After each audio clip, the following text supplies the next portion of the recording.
Hey, what's up you guys? It's Dorothy and welcome back to my channel. If you are new here, thank you for stopping by. Don't forget to give this video a big thumbs up. Comment down below what you want to see in the future. Click that subscribe button and don't forget to turn on my post notifications. That way you get notified every single time I upload a video. In this video, we are going to go into chapter 26 of A Good Girl, not A Good Girl's Guide, but Good Girl, Bad Blood by Holly Jackson. With that being said, we are almost completely done with this book, and who knows?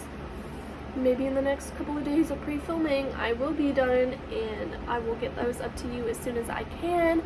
But yeah, let's get right into this video. This video may contain sensitive topics and foul language. If you do not wish to continue, please click off of the video now. You have been warned. Chapter 26. Connor was already there when they pulled up, his eyes alive and glowing in the high beams of Pip's headlights. They were on Old Farm Road, right before the turn onto Sycamore. Robbie handed Pip the backpack, his hand lingering over hers, and they climbed out of the car. "Hey, Pip," whispered to Connor. The midnight wind danced through her hair, throwing it across her face. "Did you get out okay?" "Yeah," he said. "Don't think my mom was asleep. I could hear her sniffling, but she didn't hear me." "Where's Cara?" Pip said, eyeing her friend's car parked 30 feet up the road. "She's just inside the car on the phone to her sister," Connor said.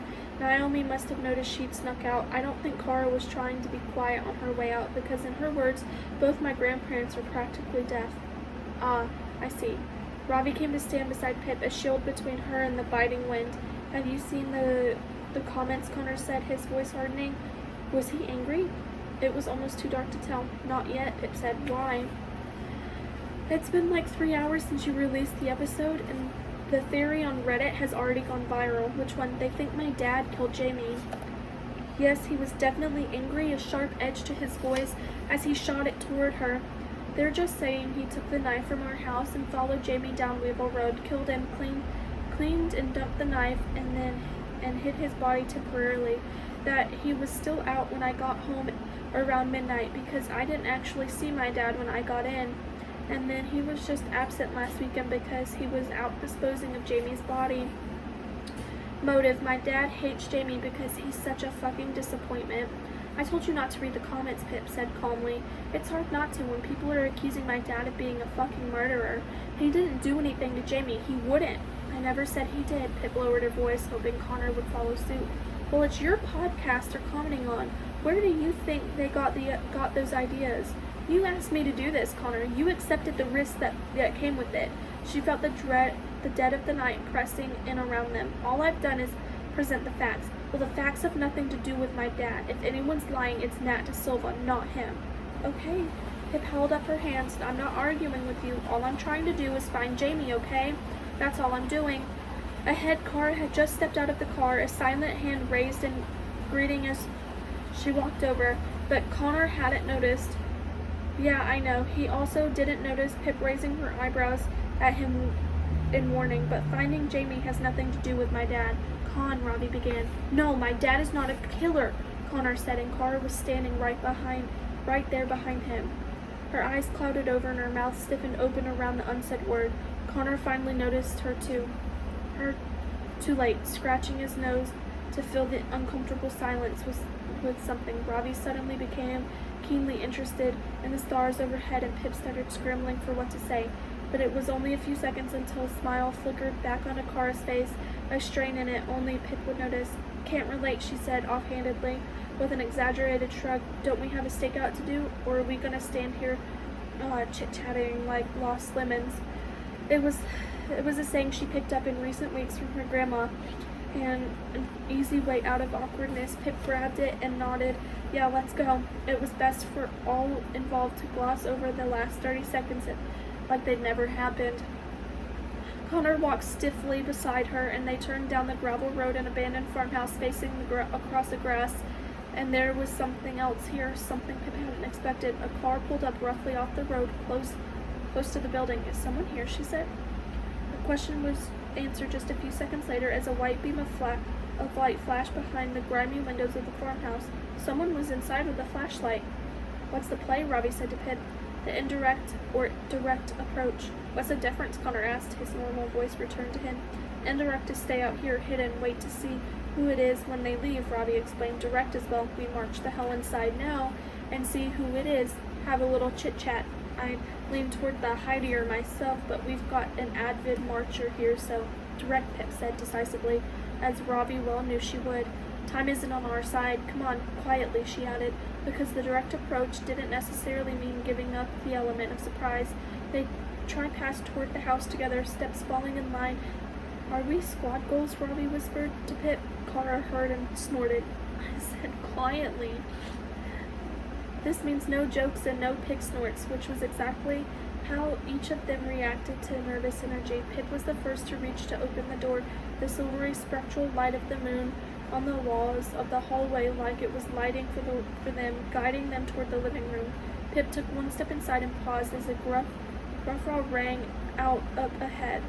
There was more than one person, and from the choral laughter it sounded like two guys and a girl. They sounded young and possibly high, holding on to the laughter long after they should. Pip moved forward a few more silent steps. Robbie closed behind her, holding his breath. I bet I can fit like 27 of them in my mouth at once, one of the voices said. Oh, Robin, don't. Pip hesitated. Robin? Was this the Robin she knew? The one in the year below who played soccer with Aunt? And she'd spied buying drugs from Howie Bowers last year? She stepped into the living room. 3 people were sitting on the upturned trash cans, and it was light enough in here that they weren't just silhouettes detaching from the darkness. A flashlight was resting in the top drawer of a wrapped wooden sideboard, pointing its bright silver light at the ceiling, and there were 3 bright yellow pinpricks at the ends of each of their lit cigarettes. Robin Kane, Pip said, making all 3 of them jump. She didn't recognize the other 2, but the girl shrieked and almost fell off of her stool, and the other boy dropped a cigarette. Careful, you don't want to cause a fire, Pip said, watching the boy scramble to retrieve it while pulling up his hood to hide his face. Robin's eyes finally focused on her and said, ugh, not fucking you. It is fucking me, I'm afraid, Pip said, adding, and as the others piled in the room behind her. What are you doing here? Robin took a long drag of his joint, too long in fact, and his face reddened, and he fought not to cough. What are you doing here? Pip returned the question. Robin held up the joint. I got that part. Do you come here often? She said. Is that a pickle pine? Robin asked, shrieking back immediately as Robbie straightened up to his full height beside Pip. The crap you've left behind answers my questions anyway. Pip gestured to the collection of wrappers and empty beer bottles. You know you're leaving traces of yourselves all over a potential crime scene, right? Andy Bell wasn't killed here, he said, returning his attention to his joint. His friends were deadly quiet, trying to look anywhere but at them. That's not what I'm talking about. Pip shifted her stance. Jamie Reynolds has been missing for 5 days. He came here right before he disappeared. You guys know anything about that? No, Robin said quickly, followed by the others. Were you here on Friday night? No. Robin glanced down at the time on his phone. Listen, you've really got to go. Someone's turning up soon and you can't be here when he does.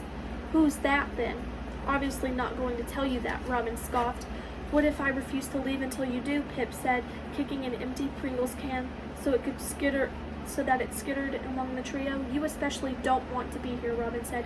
He probably hates you more than most people because you basically put Howie Bowers in prison. The dots connected in Pip's head. Ah, she said, drawing out the sound. So this is a drug thing. Are you dealing now then? She said, noticing the large black overstuffed bag leaning against Robin's leg. No, I don't deal.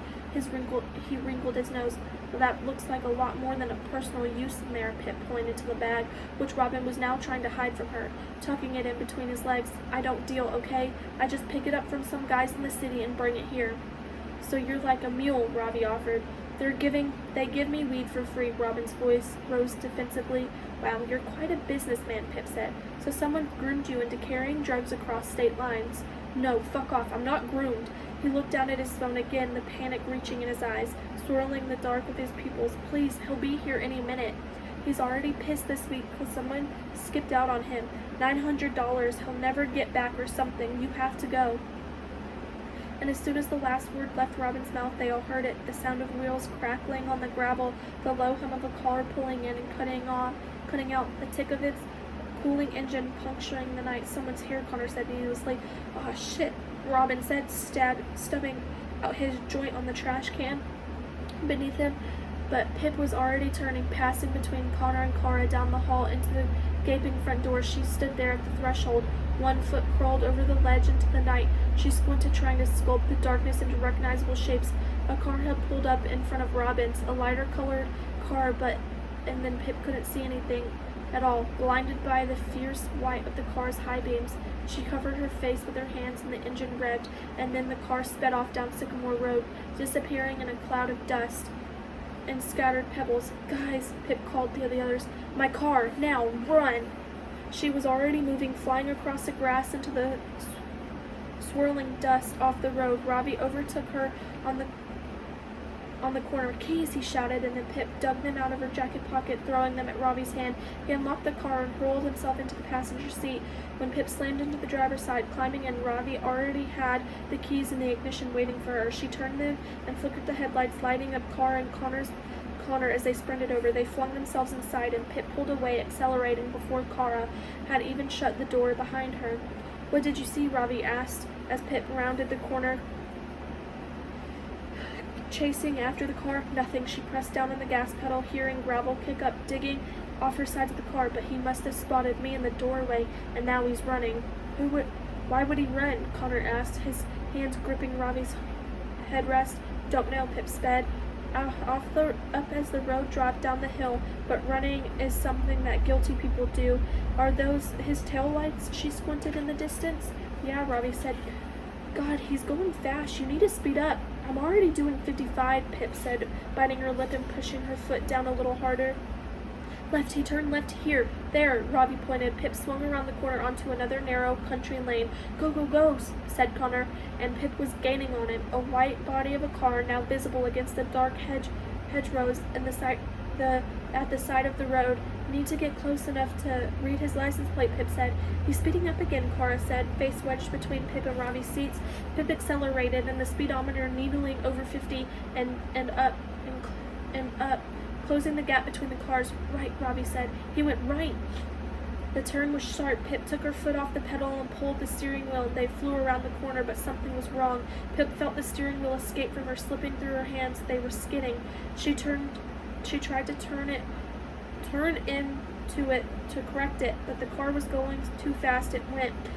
Someone was yelling, but she couldn't tell who was screaming over the wheels. They slid left and right before spinning in a full circle. They were yelling as the car skidded to a stop, coming to a rest, facing the wrong way, its hood half embedded in the brambles that bordered the road. "Fuck," Pip said, hitting her fist against the steering wheel.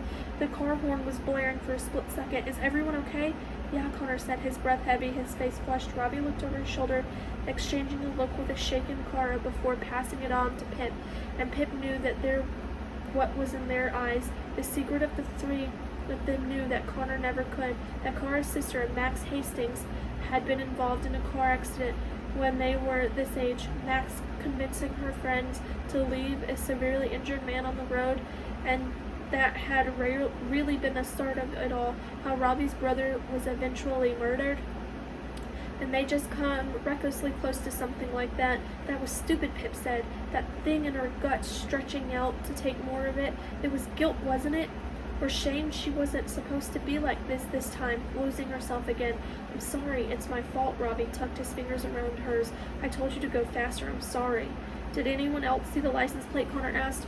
"All I saw was the first letter, and it was either an N or an H. Didn't see," Cara said, but it was a sports car, a white sports car, a BMW, Robbie added, and Pip tensed right down to the fingers gripping his hands and turning to her. "What?" I know someone with a car like that," she said quietly. "Well, yeah, so do I," he replied. "More than one someone, probably." "Yeah," Pip excelled. "But the one I know is Nat De Silva's boyfriend." That is the end of chapter 26. I will see you guys in the next video for chapter 27. Bye!